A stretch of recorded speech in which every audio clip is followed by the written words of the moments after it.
저에 대해서 지적을 하면서 정치적인 어떤 지적을 하는 게 아니라 부모 언급을 하면서 이제 했다는 거를 저는 뭐 제가 어떤 감정이냐고 사람들이 물어보는데 그냥 황당해가지고 저도 정치 12년 하면서 굉장히 이례적인 상황이라 가지고 뭐라고 해야 될지 모르겠습니다. 그럼 제가 지방선거 최대 성과를 낸 사람이 총선에 제가 만약 어떤 지휘하는 역할로 기여를 했을 때 120석이면요 불명예예요. 예전에 윤석열 대통령이 사랑받을 때의 시절의 모습은 박근혜 대통령 때도 들이받고 문재인 대통령 때도 들이받고 하는 저 사람은 그냥 태생이 그냥 강골 검사구나 이런 느낌을 줬을 때 사람들이 공정함을 의심치 않는 거거든요. 한동훈 장관에게 이제 많은 질문이 쏟아질 거예요. 그때 그럼 물어볼 거 아닙니까? 김건희 여사에 대한 특검에 대해서 어떻게 생각하느냐. 인류원 위원장은 제가 여러 가지 그분이 하신 인터뷰나 이런 걸 영어로 하는 것도 받고 했는데 모어가 영어세요. 그리고 거기에서 이제 한국어가 오래 살아가지고 능수능란하신 거지. 고등교육의 대부분을 영어로 받으셨어요. 나중에 연세대학교 오셔가지고 국가대학 하신 거 빼고는 대전에 있는 외국인 학교부터 미국에도 대학 다니시다가 이렇게 온 거거든요. 그래서 인류원 위원장이 정치권에 오신 다음부터 굉장히 말의 뉘앙스와 관련된 실수가 많아요. 지금 처음에 대뜸 저랑 홍준표 대표한테 사면해주겠다 그래가지고 우리가 뭔 소리냐 이렇게 해가지고 반발할 수밖에 없던 상황. 이것도 사실 인류원 위원장이 놀랐을 거예요. 왜 그러지? 이렇게 했을 텐데 어휘나 아니면은 이게 문장이 갖고 오는 뉘앙스나 이런 것들을 정확하게 인지하지를 못하시는 것 같다. 저에 대해서 지적을 하면서 정치적인 어떤 지적을 하는 게 아니라 부모 언급을 하면서 이제 했다는 거를 저는 뭐 제가 어떤 감정이냐고 사람들이 물어보는데 그냥 황당해가지고. 그리고 그 전에도 사실 전조가 보였던 게 인류원 위원장이 저한테 만나달라고 저희 아버지에게 연락을 했다는 말을 공개적으로 가서 했어요. 그래서 저희 아버지가 그 말 보고 너무 놀라가지고 저한테 연락 오신 게 인류원 위원장은 나한테 어떤 연락도 온 게 없다. 인류원 위원장이 혹시 나중에 그런 얘기 또 하면은 누굴 통해서 연락했다는 건지나 확인해봐라. 근데 없어요 실제로. 그러니까 이런 게 제가 봤을 때는 이거는 실수 영역이 아니라 언론 플레이인 것 같은데 왜 하시는지 모르겠어요. 왜 자꾸 저희 가족 얘기만 계속 하고 있는지 모르겠고. 굉장히 이게 저도 정치 12년 하면서 굉장히 이례적인 상황이라 가지고 뭐라고 해야 될지 모르겠습니다. 확실하게 의지 표명을 해주시면 좋을 것 같아요. 한 달 남았으니까. 저는 12월 27일에 결심하겠다고 한 거에 변함이 없고요. 제가 시간 변수 외엔 다른 건 고려하지 않고 있다라고 얘기하기 때문에 자꾸 이제 당 내 인사들 같은 경우에는 지분 싸움 하려는 거다 이런 얘기를 표현을 쓰더라고요. 사람이 정치하면서 스타일이 크게 변하지 않거든요. 제가 당대표 하면서 지분 싸움 한 적이 있나요? 지분 싸움이 아니죠. 당대표가 알아서 하는 게 원래 정설인데 저는 다 경선시켰단 말이에요. 그거는 이준석의 정치를 전혀 이해하지 못하고 하는 얘기들이다. 만약에 하지 않는 가능성도 조금이 남아있다면 근데 저는 이소부화를 우리가 꼭 공부해야 된다 보는 게 양치기 소년의 시나리오가 뭡니까? 첫째, 둘째 때는 전부 다 사람들이 소년을 믿어줬지만은 세 번째 때는 그냥 네 죽든 말든 알아서 해라 이거거든요. 그러니까 저한테는 지금 그런 거예요. 어떤 사람은 저한테 와 설득한답시고 야 보수를 위해서 이렇게 하면 안 된다 이렇게 얘기해요. 그럼 제가 요즘 하는 답변은 뭐냐면 보수가 누군데요? 라고 얘기해요. 보수를 위해서라는 말을 붙이려면 보수가 누군지부터 명확해야 되는데 제가 그런 거 말씀하시는 분들 물어봐요. 대통령이 보수 맞나요? 제가 그래서 어제 연설할 때 보면 내용이 뭐가 있냐면은 가가지고 무슨 뭐 우리는 전쟁도 불사하겠다 이런 얘기한다고 보수가 아니라는 거죠. 그러니까 보수주의자가 된다고 했을 때는 상당한 책임의식과 보수적 가치관에 따른 행정을 해야 되는 건데 그런 게 안 보이죠.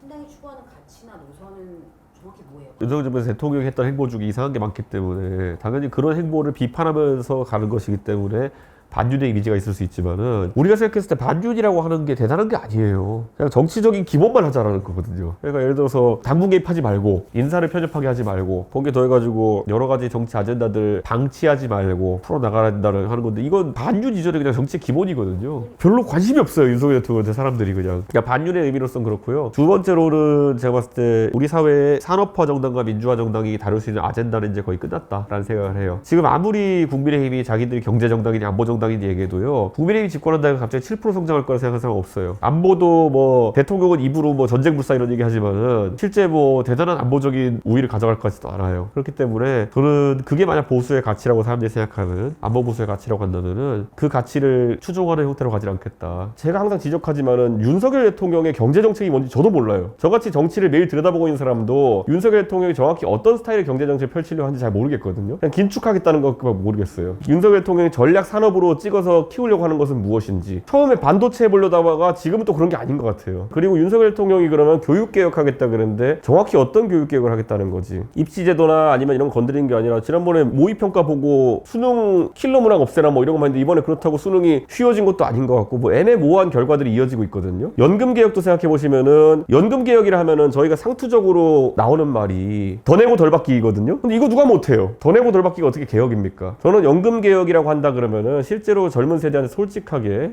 이제는 적립식 국민연금으로는 우리가 시스템을 지탱할 수 없다. 그렇기 때문에 적립식을 어느 정도 유지하면서 보조식으로 가야 된다. 페이 애즈 유고 방식이라고 하는 그런 페이고 방식으로 가야 된다라는 거를 얘기한다든지 이런 게 개혁이죠. 비대위원장 하면 120석밖에 못 한다라고 하는 말은 제가 예를 들어 지방선거 때 12대 5로 국민의힘이 생긴 다음에 최대 기록을 세운 사람이거든요. 그럼 제가 지방선거 최대 성과를 낸 사람이 총선에 제가 만약에 어떤 지휘하는 역할로 기여를 했을 때 120석이면요 불명예예요. 그러니까 뒤집어 말하면은 내가 지금 내 용 쓰고 다 모든 걸 투입해도 120석밖에 못 만든다는 말은 그거 시켜주세요 그거 할게요가 아니라는 거죠. 그러니까 그걸 상식적에서 못 알아듣는 사람들이면은 정치를 해석하면 안 돼요. 그분들은 그 말은 저한테 모든 비대위원장의 모든 전권 아닙니까? 당대표보다 센 게 비대위원장이에요. 비대위원장을 해도 내가 120석밖에 못 만드는 판이다라고 하는 것은 적어도 제가 봤을 때는 그 길을 할 생각이 없다라고 받아들여야 되는 게 맞는 거거든요. 그러니까 그것은 오히려 완강한 거부죠. 그거는 그렇게 봐야 되는 거고 저에게 의미 있는 제안은 아무것도 없어요. 그러니까 외견상 뭔가 이렇게 커 보이고 뭔가 그냥 정치를 언론으로만 접하시면 대중이 봤을 때는 야 그 정도면 충분히 높은 자리 아니야? 이렇게 생각하는 자리들이 있죠. 근데 의미 없죠. 사실 그래서 이런 거죠. 혁신위원장이 사실상의 전권을 행사한다는 게 얼마나 웃긴 얘기인지 우리 보고 있잖아요. 이제 저는 다 그렇게 구질구질하게 뭐 제가 필요 조건, 충분 조건 걸 생각 없고요. 제가 원래 생각해왔던 건 항상 저는 노원병에서 상계동에서 제가 지금까지 저와 생사고를 같이 했던 당원들과 함께 제 노력으로 극복해서 당선될 수 있을 정도의 당세를 가지고 있으면 그것만 충분한 사람입니다. 저는 항상 그걸 꿈꿔왔어요. 제가 당대표 임기 원래 2년이니까 제가 그 사이에 당 체질 다 좋게 만들어 놓고 나는 그러면은 그 다음에 1년 동안은 선거를 열심히 준비해가지고 노원병에 당선돼야지 이 마음밖에 없던 사람이었어요. 근데 이 사람의 난도질 해가지고 지금 제 개인의 도전 과제는 도전도 못할 상황을 만들어 놓고 당 전체로 봤을 때도 이거는 패망의 길로 가고 있고 저는 이거에 대해서 제가 그냥 망연자실이고 제가 근데 여기서 무슨 아득바득 무슨 뭐 타이틀이 높은 자리를 가기에 갈망하는 것도 아니고 제 소박한 꿈 어디 갔냐는 거예요. 제 소박한 꿈 다 없애버리고 당도 만신창이 만들어 놓고 제 입장에서는 그러면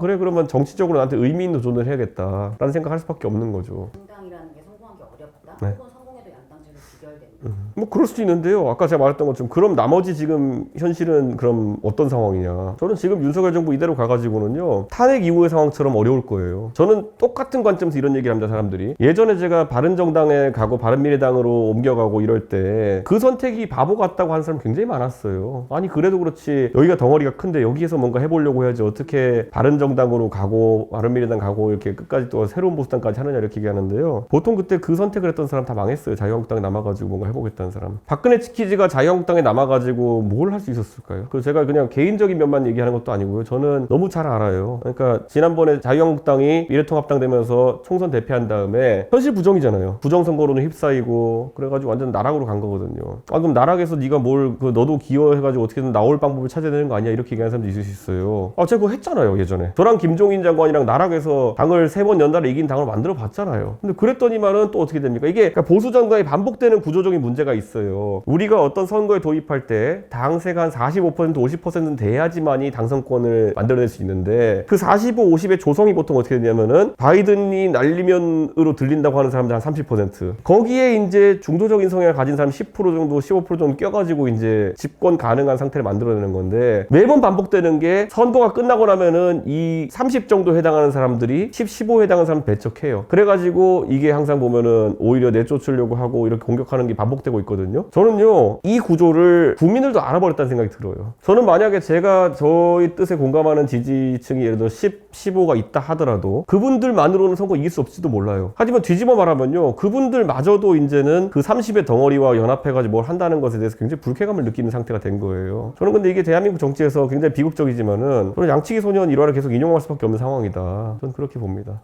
결국 신당이라는 건요 장이 서야지 사람들이 관심을 갖고 또 의미 있는 행보가 나오는 거예요. 그래서 자꾸 저한테 그럼 그게 언제냐 그러는데요. 신당의 사례 중에서 가장 그래도 의석수를 많이 얻었던 사례 중에 하나인 2016년 국민의당 같은 경우에는 2월 2일에 창당을 했어요. 신당에 대한 분위기가 좀 일찍 달궈진 거는 윤석열 정부가 생각보다 빨리 강서 보궐선거로 타격을 입어서 그래요. 사실 저는 10월 달에 그렇게 이벤트가 생길 건 꿈에도 몰랐어요. 저는 이제 12월쯤 돼가지고 김기현 지도부의 지지율 위기가 찾아오고 그러면 자연스럽게 이런 말이 나올 거라 생각했는데 10월 10월 달에 갑자기 제 눈엔 보이는데 다른 사람 눈에 보이지 않던 거를 두들겨 맞고 나가지고 그다음에 어떻게 하면 시간을 벌어볼까 이제 뭐 이건 김경진 혁신위원회 말이니까 어떻게 하면 시간을 벌어볼까 하다가 인류한 혁신이 출범시키고 그다음에 이제 김기현 대표는 무슨 요구르트를 드셨는지 생명연장의 꿈을 꾸고 계시고 이런 상황이 지속되는 거거든요. 저는 이거는 예상 못했어요. 이렇게 나갈 거라고는. 왜냐면 보수 정당은 질 것 같으면 바뀌는 그런 어떤 습성도 있거든요. 근데 지금 질 것 같은데도 바뀔 수가 없는 양쪽이 막혀버린 상황이에요. 김기현 대표는 개인적으로 생존하고 싶고 그리고 윤석열 대통령은 대표 한 명 끌어내려가지고 당을 엉망진창 만들어내고 또 자기가 세운 사람을 끌어내리는 모순을 만들 수도 없고 그러니까 혁신이라는 어정쩡한 곳으로 타협을 했다가 지금 이제 이래가지고 안 될 것 같으니까 갑자기 한동훈 장관이랑 투입해야 되는 거 아닌가 해서 이제 간을 보고 있고 그러니까 이게 전혀 이걸 하는 사람도 예측하지 못했던 판으로 가고 있다. 저는 그래서 이런 게 있는 것 같아요. 나중에 총선 때도 쓸 카드가 없어요 이제. 저는 그게 여당의 제일 뼈아픈 지점이다. 지금부터 뭐 인재 영입한다고 막 할 텐데요. 인재 영입 뭐 유현준 교수 영입한다고 했다가 실패했잖아요. 근데 뭐 유현석 실장이 저랑 같이 대선 때 홍보 관련해서 같이 일했던 분이 훌륭한 분인데 그 정도의 어쨌든 친분 관계가 있는 분도 거절한 상황이잖아요. 뭐 유현준 교수한테 뭘 제안했겠어요? 비례대표나 제안했겠지. 근데 그걸 거절할 정도면은 상당히 지금 국민들의 시각은 비관적이다. 그리고 지금 일설에 따르면은 민주당은 지금 정은경 질병관리청장을 영입해가지고 총선에 내보낸다고 하는데 그런 영입 만약 성공한다면은 국민의 관심이 오히려 그쪽으로 쏠릴 수 있는 거겠죠.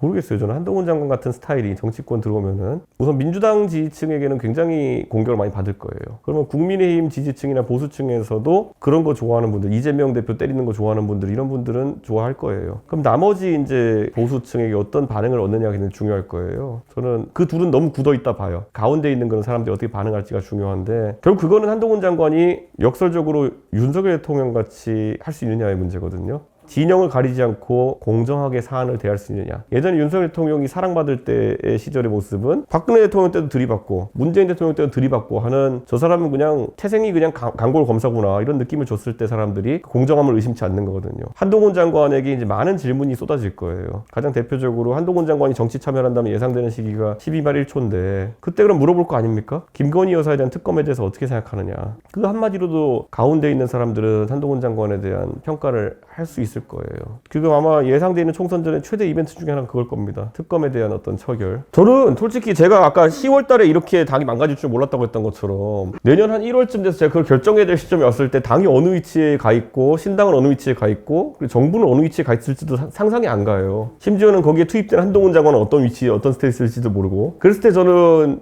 의미가 있는 정치를 하겠다고 해서 말을 했기 때문에 만약 윤석열 정부의 실정이 계속 부각되면 거기 책임 있는 인사가 붙을 수도 있고요. 아니면은 제가 봤을 때 새로운 정치 밑그림을 그린 데 있어가지고 가장 도움이 되는 지역을 선택할 수도 있고 예를 들어 대구에서 제가 만약에 출마할 수도 있는데 대구에 출마한다고 했을 때 사람들이 물어봐요. 혹자는 또 폄훼하려고 골라가지고 가장 약한 상대를 골라 나갈 것이다. 뭐 이런 얘기를 하기도 하는데 저는 지금 대구 12명의 의원 중에서 어제도 밝혔지만은 절반 가까이는 또 공천 못 받을 것 같거든요. 그럼 약한 상대를 어떻게 고릅니까 제가? 뒤집어 말하면 그 사람들은 한 3월에 내리꽂을 텐데 저는 그건 말이 안 되는 상황이고 가장 의미 있는 그런 선거를 하겠다. 저는 그리고 어려운 선거를 마다하진 않겠습니다. 그거는. 여론조사 지표나 이런 걸 봤을 때 100석 미만으로 가능성이 높다 봐요. 국민의힘이. 병립형이면은 그것보다 약간 위가 될 수 있겠지만은 연동형 가면 좀 80석까지도 봅니다.